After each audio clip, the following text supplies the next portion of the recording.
in Unit 4, if you have equations, they make lines that cross each other as long as they have different slopes. They have different slopes, so I know they're going to intersect somewhere. I just don't know where, and it intersects at 2, 4, and I can plug them in and find out. Number 40A was by far the hardest question.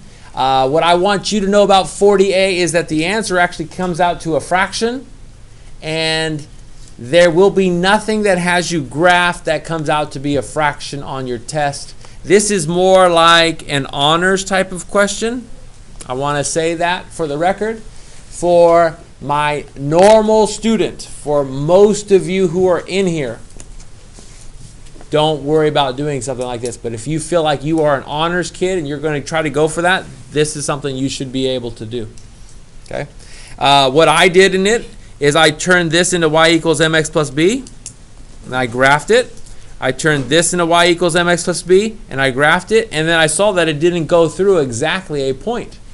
So then to figure out where it was exactly, I used substitution and plugged this equation, this y, into that equation right there, and I solved it finding that x was equal to negative 19 over 5.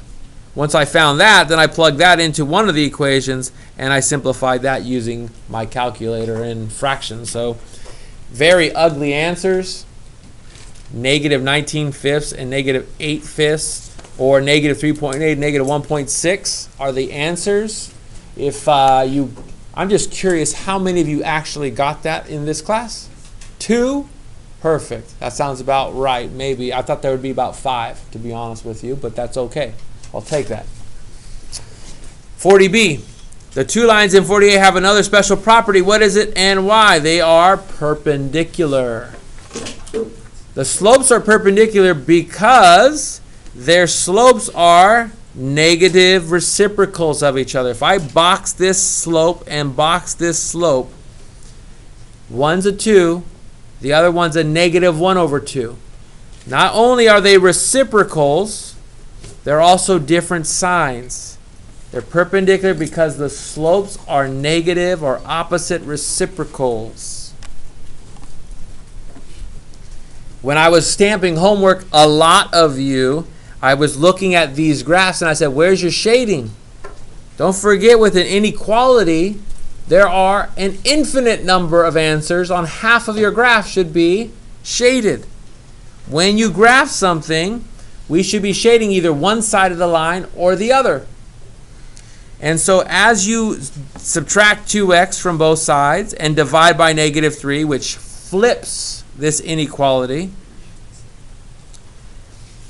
you should have a dotted line because it's not equal to it, and we're shading below it because 0, 0 doesn't work in this problem if you test it.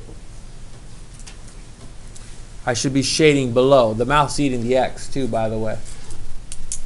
And these are just possible answers. Answers will vary. This was one of those questions on your test, the last test that you took, that I go, man, they could have anything. And I had to check every single person's answer individually. 42, we have two lines. One's a solid line, one's a dotted line. Shaded to the upper left corner. I believe on A I put yes, B was no, C was no, D was yes, E was no, F was no, G was no, and H was yes. Those ones we should all have the same thing.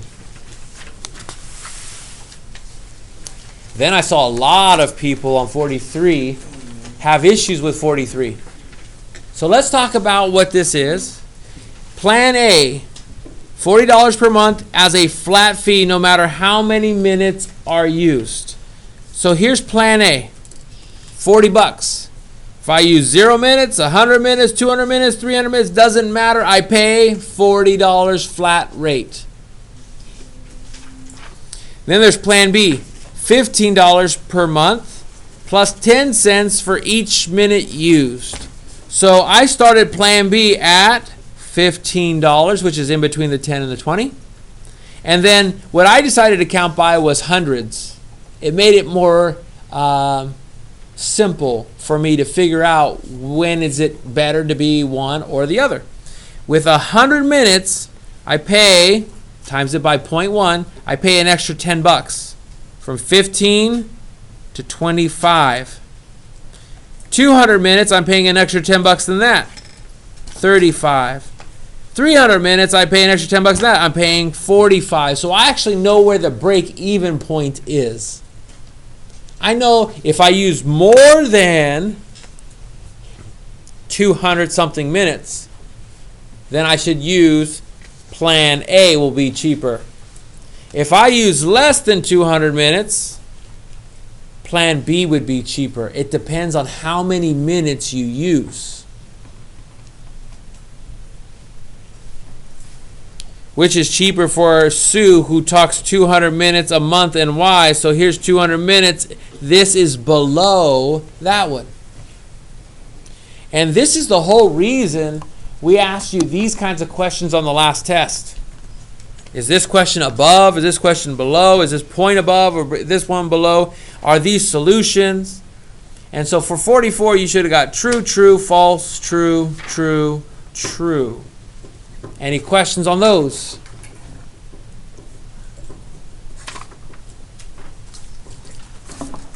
On my answer sheet, oh, and G was true. I didn't read that one out. On my answer sheet, there was an extra, I'm missing number 45, and I realized that yesterday, so here is my 45. I just haven't answered them yet.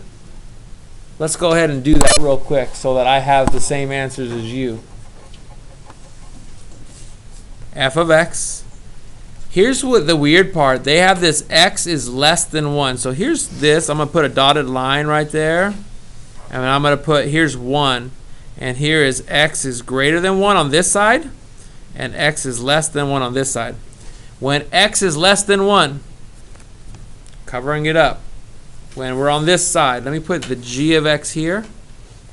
And let me put the f of x there. When x is less than 1, f of x is less than g of x. Is this line less than this line?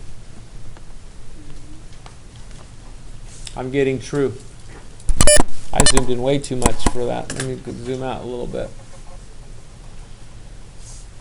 When f of x is less than g, when x is greater than 1, let's see. Is f of x less than g of x? Are these points smaller than, meaning smaller or lower or below these points? That's false.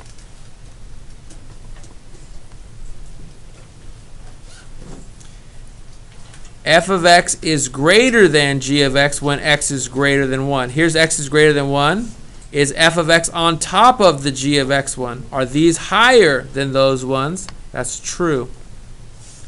F of x is greater than g of x when x is less than 1. I'm over on this side. F of x is greater than g of x. That's false. F of x equals g of x when x equals 1. Are they the same at this point at x equals 1? That is true. F of x equals g of x when x equals negative 2. 1, 2. They're not the same. That's false. So there are those extra answers that you need as well.